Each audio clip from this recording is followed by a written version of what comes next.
안녕하십니까. 9월 16일자 주간시황입니다. 말씀드릴 순서는 미 연준 소식, 영란은행 회의록 소식, 그리스 부채 우려 소식 중심으로 말씀드리겠습니다. 먼저 미 연준 소식입니다. 미 연준은 다음 주 9월 21일에 이틀간의 FOMC 회의를 마치면서 통화정책에 대한 내용을 발표할 것으로 보입니다. 지난주 발표된 경기지표들은 계속해서 미국의 경기 회복이 어려움을 나타내고 있음을 나타냈습니다. 그러나 물가가 상승한 것으로 나타나고 있어 미 연준이 추가 양적 완화를 발표하지는 않을 것으로 보입니다. 시장은 직접적인 자산 매수보다는 미 달러에 악영향을 덜 미치는 조치를 미 연준이 취할 것으로 기대하고 있습니다. 소위 오퍼레이션 트위스트가 1961년 케네디 정부 이후 처음 나타날 조짐입니다. 이는 단기금리가 상승하고 장기금리가 하락하면서 수익률 구순이 이와 같이 평탄해지는 현상을 일컫고 있습니다. 좀 더 가시적인 영향은 USD JPY에서 나타날 것으로 보입니다. 왜냐하면 이 통화성은 금리와 높은 상관관계를 나타내고 있기 때문입니다. 미국의 단기 국채 수익률 상승은 USD JPY의 상승을 이끌 수 있을 것으로 보입니다.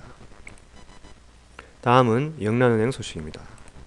지난주 초 영란은행이 발표한 인플레이션 조사치에 따르면 소비자의 기대 인플레이션이 지난 분기에 3.9%에서 4.2%로 상승하며 3년 내 최고 수준을 나타내고 있습니다. 경기 부양을 위해 추가적인 통화 완화책을 펼치려는 영국 중앙은행으로서는 높은 인플레이션이라는 문제에 부딪히게 된 것입니다. 지난주 영란은행의 아담 포젠 및 마틴 힐 위원들이 통화 완화적인 발언들을 나타내면서 파운드화의 약세를 초래하였습니다. 이에 GBP/USD는 지난주 장마간 근처에서 100주 이평선이 위치한 1.5825 아래에서 거래되는 모습을 보였습니다. 오는 9월 21일 수요일에 영란은행이 회의록 상세본을 발표합니다. 만일 상세본에서 통화위원회가 추가 양적 완화 쪽으로 기울어지는 것이 보일 경우 파운드화는 좀 더 약세를 나타낼 것이며 GBP의 반등을 매도 기회로 활용해야 할 것으로 보입니다. 다음은 그리스 부채 우려 소식입니다.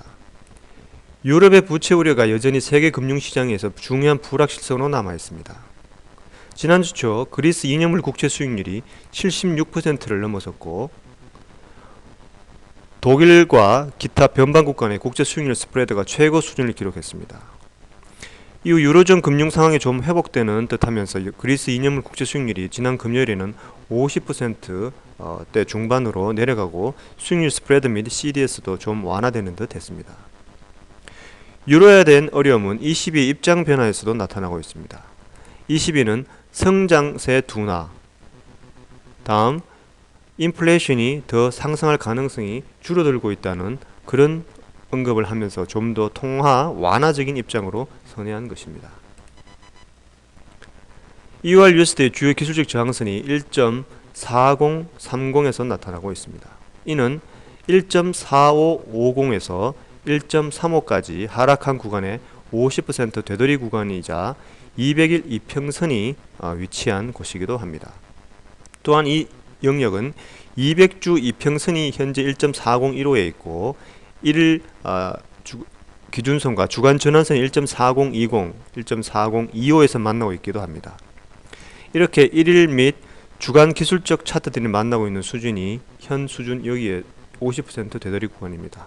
따라서 2월 USD의 추가 상승을 제한할 것으로 보입니다.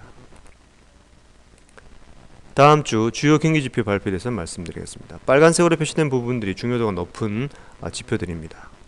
다음 주에는 미동부 시간 기준으로 9월 21일 수요일 오후 2시 15분에 있을 FOMC 금리 결정 및 발표문이 시장 변동성을 초래할 수 있을 것으로 보이니 이 시간대의 거래 시 주의하시기 바랍니다. 이상으로 이번 주 주간시황을 마치겠습니다. 감사합니다.